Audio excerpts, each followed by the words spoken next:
Just pulling out a few key points here. One to remember is, regardless of any regulations, SB68 or otherwise, this is a strict liability issue.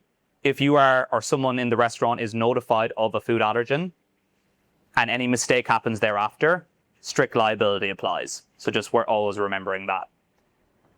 When we say all digital menus, the current view by the majority of the law firms is that that is all website, first party, third party as well. So think your Uber Eats, think your DoorDash. This data, allergen data, needs to live everywhere that your menu lives. Cross-contact is not specifically called out in SB68. There's no reference made to it, meaning that you're not required to give disclaimers or disclosures around SB68 or around cross-contact. However, strongly recommend that you always have a cross-contact disclaimer in your allergen information. Again, for obvious reasons, very few restaurants can guarantee otherwise. SB68 impacts both franchisors and their franchisees doing business in California. We're being aware of that. From an enforcement standpoint, it's the California Department of Public Health.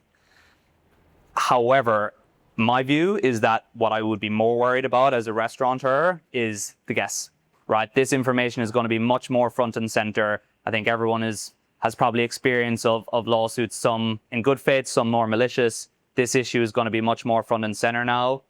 Just worth noting that I think that's the biggest risk here, not so much the Department of Health.